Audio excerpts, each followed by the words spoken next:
welcome. Today I am joined by Chris Brady, a global TA leader who's run big teams. He had his own agency before on major companies, tech, and more in the data space, in the accounting space.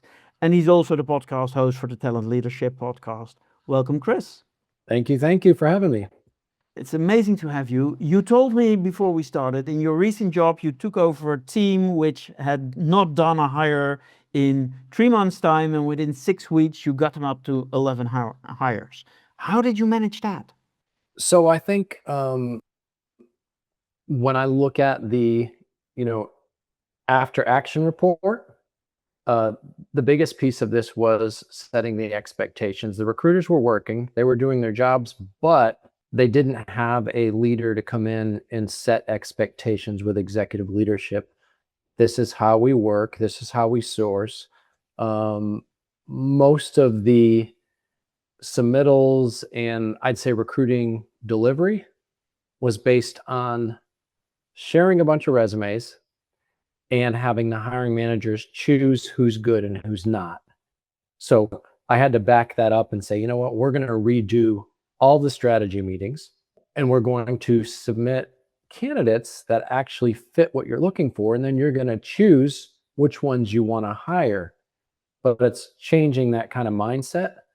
And the biggest way that I had to do that was use data. So being this is a Microsoft shop, I'd say. So we've got Copilot built in, and I just went in prompt. How many hires has the engineering team done in the last 120 days? It was a big goose egg. So it was 0. So then I said, okay, where is the breakdown? And then it pretty much said, you're not even getting to the second round of interviews. So there's a misalignment there. And so once I shared that data with the engineering leader, he went, okay, what do you want to do? And that's when I went, okay, we're getting somewhere. And so then we put together a whole plan, and I told him when we would expect hires. So it's one thing to push back on the leaders, but then you got to turn around and actually deliver and set a plan. And then the other recruiters were looking at me like, oh, wow, you just removed a lot of the barriers to hiring. And so made our job a lot easier. And I think at this point, we've hired 22 people since January. And can you tell me just some specifics? What were the barriers which, and I know this is specific to every company, but what kind of barriers were you able to remove? One of them was we didn't want to consider anybody that hadn't been in their current role for 2 years. They were concerned about people being job jumpers. Mm-hmm. Another one was not hiring anyone that had been a contractor in the last couple of years. And so a lot of it was biased based on the preconceived strategy of what has worked in the past. And so when I started pulling and using AI, Copilot, and Claude to pull the total addressable market, I showed them every time you add a barrier, your total addressable market becomes virtually none. And so I'll give you an example. So we recently kicked off a search for a product person, and they wanted all these specific skill sets. And then they also wanted to add somebody that has agri-tech or livestock experience. And the data from Copilot pulled specifically said there's between 20 to 25 people of these with this skill set in the US. So I showed them that and said, let's remove that. And then we got 500 people and we can find a better candidate. But setting those expectations, sometimes recruiters need help with that because they go to that kickoff meeting and they're telling them what to do. Oh, well, I know we can find people. And it's different using opinions versus using facts or data. Yeah. You already mentioned the kickoff meeting. You told me in advance to this interview that was one of the most important changes you made. What specific non-negotiable questions would you put into a kickoff meeting? I feel like that is your core of all recruiting. If you do that right, you're making your job a lot easier. You're setting a structured interview process, you're putting scorecards, but you're also changing your job posting. For instance, if you and I are doing a kickoff meeting, I'm going to be asking you, what does success look like? Oh, you had somebody in this role. How come they didn't work out? What were they not doing? And then what does this person need to do in the first 30 days to be successful? And I'm also digging into the skill sets. What's a requirement that they have to have? What do they need to bring with them? And what can they learn? And so a lot of times you get to that meeting and they've got a list of 15 requirements. And you're like, let's think about this. And what we're doing right now is we're taking our job description and we actually built an agent within Copilot called Recruit Intel. And it's giving me total addressable market.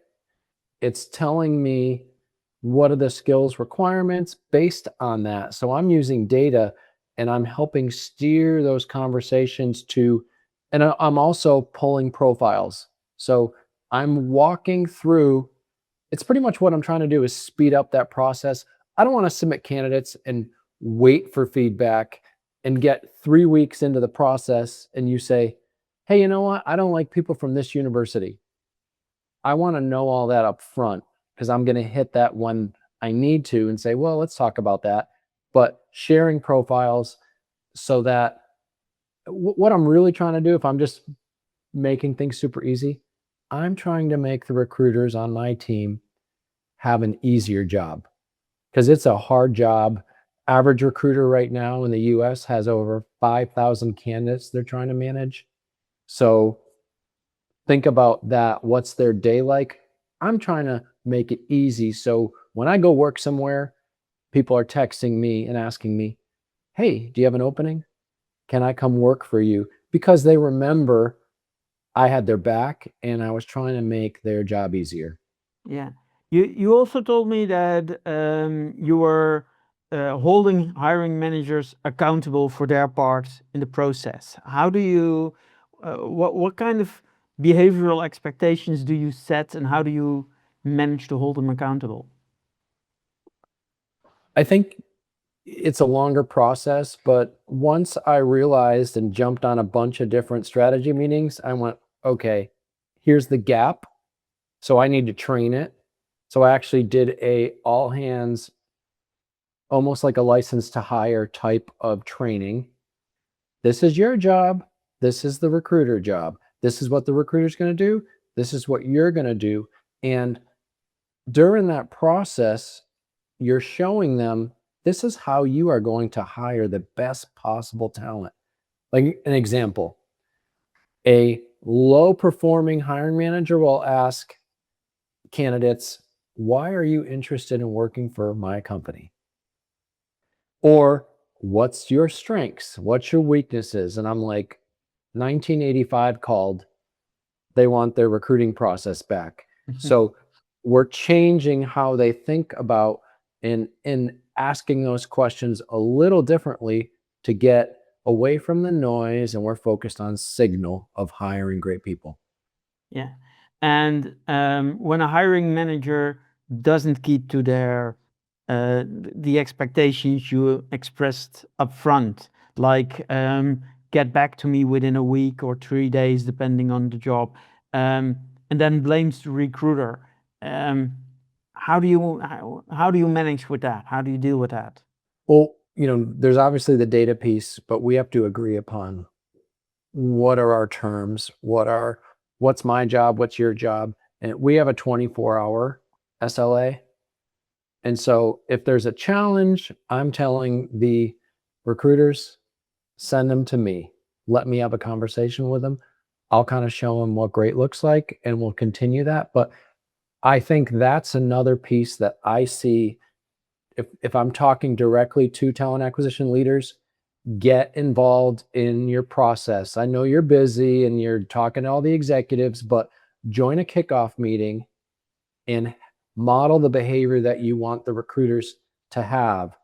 Because when you do that, you're getting buy in for your own culture of, "Ooh, I want to work at this place. This person actually leads. They're not leading from behind Teams meetings, but they're actually joining calls." And the other thing too, I would recommend is do those just quick meetings with your team. I've managed teams of 30 something people. It's still doable for you to Teams message somebody and say, "Hey, can you talk?" Just check in on people, be a normal human being, and find out what's going on, what motivates them, but also they know you've got their back. They will work harder and they will perform at least 30% better when they're in that environment. So yeah, lead by example, not by words, basically. Correct. All Yep. right. Pretty close to closing up here. What advice would you give TA managers to help their team grow from order takers to genuine talent advisors? What's the two or three things you think TA leaders are should be doing better right now to really get their team up to talent advisor?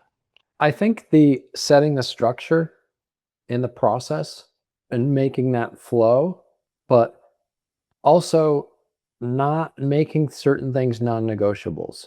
So, an example would be that strategy meeting. When I took over a global team at my last company that I was at, I had recruiters that were operating like order takers. They would do a 5 or 10 minute strategy meeting and just take in all the information. They weren't proactive, they weren't strategic at all. And so a 10-minute strategy meeting is you're going to you'll be lucky if you find somebody good because you don't know what you're looking for versus a 30-minute non-negotiable. But when you have leaders in your own organization, they have to back up the process. And so if the recruiter says, "No, sorry, you don't have enough time, let's reschedule that meeting," that is a strategic person doing that. That's a talent advisor, not an order taker. Hiring manager might not like that. I'm used to 5 minutes, 10 minutes. And when they go to their boss, they say that you have a TA manager on the team, and that person says, "No, no, no, no, don't worry about it. We'll be okay." And then tells the recruiter to do the 10 minutes. That to me is like a fail. So you've got to back up that team because you're not empowering your recruiters to be strategic. And it takes a little while. There's going to be some friction in that process. But what you'll find is the next time they open up a position, they want that 30-minute call because and I always ask the hiring managers, do you want to spend your time going through resumes or do you want to spend your time interviewing qualified candidates? All right, Chris, thank you so much. Thanks for having me and look forward to connecting with you in the future.